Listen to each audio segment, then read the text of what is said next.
Hi guys, welcome back. I'm happy you can join me. I've opened up to who else is soul to? Ooh, is a rock also soul? I love this, okay? Because I think about this stuff all the time. And the answer in a word is yes, it is. But hold on, this is not something to noise about. Okay, people would likely put a wall around you. You'd soon be lonely. Oopsie. Most people cannot even accept that animals too are souls, expressions of the Ek life force in a particular band of consciousness. It would be a stretch for them to go down yet another rung to plants, let alone rocks. But listen, guys, okay? I have so many crystals and I really care for them like they're just beautiful soul, okay? So if the premise is that we start as like in the, let's say, minerals, okay, our soul just sits in that energy for a long time, then it evolves into the plant life, and then it evolves into the carnivorous animals, and well, the little animals, the carnivores, and then humans. And that's why sometimes you'll have a human who is like at the animal level, like acting like an animal, you know? And we figure out how many past lives we've had as people. Thousands and thousands, guys. And if you'd add in all other places souls has lodged itself, like stones, plants, insects, animals, and more, it would run into the millions. This is why I put a cup over bugs in my house, because I don't want to kill them. They are also soul. Let the lords of karma and death take them, but I am not that, okay? I don't do that. What you do to others comes back to you, guys, okay? So don't kill bugs if you can help it. Like, obviously, if there's a bug that's trying to hurt you or your family, you know, then you have to do what you have to do in self-defense, obviously. But otherwise, you know, just take it outside, okay? The past is the past. The master will only call up a past life if there's a spiritual benefit to it. Whew, isn't that the truth? People like to conjure up images of themselves as important figures in history because their egos demand it. But it's seldom the case, guys. You guys were bad, you were good, you were everything in between. Deal with it, accept it, and then life will get easier. Look inside for the worst possible stuff you could possibly find about yourself, and then start to release it, okay? Today you enjoy the highest spiritual state ever, but given that, there's still a bit of a way to go. There's always a next step. You will never be finished, okay? So even the current living Ek Master will have a next step. When he leaves his role, there will be another living Ek Master that takes his place, and there always has been, okay? So it's from one master to the next master, inner master, and as we evolve as soul, we also have new tasks and new lessons and new places to go and things to do. And even in the same body, we up-level our consciousness, and then we get new things that we are able to do, to understand, to be, and it never ends. At the highest ranks, it never ends. This is an expanding universe, right? So think Big Bang. So when the Big Bang happened, thousands and millions and gazillions of little dots of light, our soul, went out, and they're all making their way back, okay, to source, right? And they're always going to continue to evolve and grow and learn and take back more to the original source, and then it expands more. Okay. Every soul is a one-of-a-kind creation. How are we as soul unique? If my way to give in this lifetime is through my love for art, it may be something different in my next life. So how do I know what my personal individual qualities are that make me different from other souls? Your individual qualities show up in your creative drive to be an artist, for instance. Let me further preface my answer by saying, for example, that fingerprints are unique, so are snowflakes. Okay, yet fingerprints with kindred features fall into the same broad category. Okay, so this is off topic for half a second, but a long time ago, I had found The Way of the Peaceful Warrior by Dan Millman, and I read it, and then I actually had a phone consultation with him, because you're able to actually get phone consults with him at that time, and Dan was just such a wonderful person to speak with. And he's also written a book called The Life You Were Born to Live, which he referred me to. And in that book, The Life You Were Born to Live, it details the numbers that each person comes into, it's an ancient Chinese handed down word of mouth, I guess you could call it like a number kind of numerology thing. And you can add up your month plus your day plus your year, and you will get a number. Okay, so if you're born whatever, let's say 1/1/2001, okay, so you would add 1 plus 1 is 2 plus 2 is 4 plus 1 is 5. So you're working at straight up 5 energy. Most of the time it's something like, 2810 or 30/3 or 37/10 or 22/4 or 24/6, etc. And it's so fascinating because this stuff really is absolutely accurate. This is totally separate from Eckankar. So let's get back to the fingerprints. Okay. In the same way, artists are unique too. A given artist's choice of art may center on nature, people, music, some other thing, or any combination of these.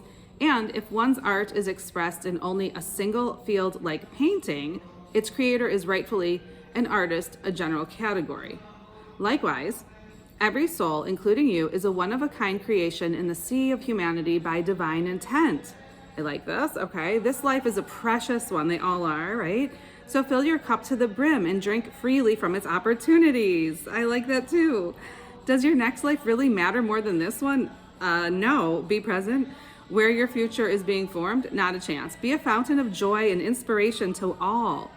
Be a fountain of joy and inspiration to all. Of course, that has to start at home with being it to yourself, because if you're not to yourself, then you can't be it to anyone else, okay? And this is possible because you've given your love to the Sugmad or God, the Ek or the Spirit, the Mahanta, the living Ek Master or guide of choice, okay? Let your light shine. Okay, there are times when it is not possible to interact with other Ekists or other spiritual people due to health, living in a distant location, being a senior, or some other circumstance. How can someone in rather isolated conditions be the joyful, open, eager one and celebrate Ek or love or spirit with others? I'm thinking about how, if you guys ever do the Myers-Briggs test, it's really cool. It's gonna tell you your personality type. Like, I'm an INFP, okay? I don't know if you know what that is, but it's an introverted, intuitive feeling perceiver. And we definitely are more into quiet in nature and getting our energy from not people, actually people drain us, but from being quiet in nature. We might be gregarious when we're out and about or making videos, but INFPs are very not like that. Other people who have an E, okay, in theirs, they get their energy from other people and being at lots of events, which would exhaust me mentally and physically. So I really don't do that. So if you find out what your Myers-Briggs like letters are, and you read about stuff about Myers-Briggs tests, and it's free online, some of them. Some of the more comprehensive ones might cost a little bit of money, but if you find that all out, then you're going to be able to cater your life to yourself and your personal needs versus not knowing. Like, the more you know, the better, is what I'm saying. During times when there is little of the interaction we want and need with other Ekist or spiritual people that are good people, we can, of course, resort to the usual social media outlets. But also ask the Mahanta or your spiritual guide to let you meet like-minded individuals on the inner side. I love that, because I meet people in the dreamlands all the time that I know, but I haven't met yet. How this works out is often surprising. So you guys, when you go to sleep, you're actually leaving your body, okay? Eventually you can do it consciously, where you can literally lift your body out of your body. So what I mean is your soul can, you guys would call it astral projection, but I call it soul travel. So your body will vibrate, and eventually your soul will literally lift out of your body whilst you're awake, and then you can see things. It looks different.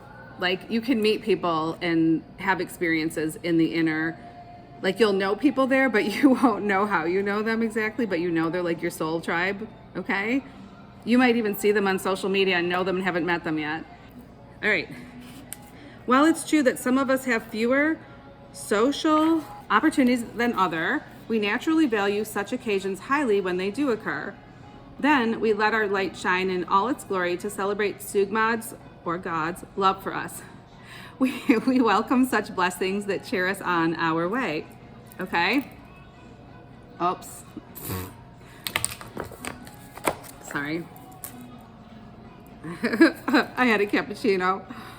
The adventure of moving on spiritually. And by the way, my coffee link's below if you guys want to buy me a coffee. Okay. How do I know that I'm ready for the second initiation? Okay, so there are initiations in Eckankar where you work the various planes of existence, okay? I want to live and laugh and love and not be afraid, but I've heard stories that initiations can make things harder for people. I want to be courageous and listen to my heart. I would like to know if having the second initiation can help me. His answer, and then I'll comment. It definitely will help you spiritually when you are ready for it. Be assured you will know when that time comes. Understand, though, that it is very much in the spirit of Ek to live, laugh, love, and not be afraid. Joy for living is okay. Yet, realize that individuals differ widely in how they express it because people's personalities vary so much. Have you heard the saying, life is an echo? Echo means the play of karma. What goes around comes around. I'm telling you, people, watch what you think even. You don't want to think anything bad about anyone. You can't. I love you guys, but sometimes I hear people say they're getting theirs and then they laugh, and it's almost a guilty pleasure for me to hear these things on YouTube, but I'm like, don't think it, you know. The second initiation will help you make better choices because you will have gained a greater overview of your life, which will allow you to make quicker adjustments to get back on track. That, of course, is highly in your favor. When you feel comfortable with the adventure of moving on spiritually, and it is an adventure, approach an Ek initiator to receive your second. It is a most precious gift from the Mahanta to you. And yes, it is. And yes, you will have to deal with things. It'll help you, though, to do it. And then you just get through it. And then you clean up your emotional body. Okay, so all that pain you might feel, which I have been there. Okay, guys, I have been there in the darkest of places. Very hurt and very betrayed by people. A lot. So, like, I get it, but like, honestly, the power starts when you look inside and you don't expect people to be decent with you, and you just end up loving yourself so much more. And then what happens is eventually you'll meet nicer people, you know, you'll meet better people. And even if it's just initially just a few better friends that are more honest and reliable and kind-hearted, but then it'll extend further and further in your scope, and things will change. So yeah, I'm very, very much excited about initiations. All right. Okay. Now that I am a second initiate, do I get advanced spiritual teachings? And why do you get a second one? How is the second initiation supposed to help us? To your first question, yes, you will get higher spiritual teachings when you are ready for them. Talk to you guys later.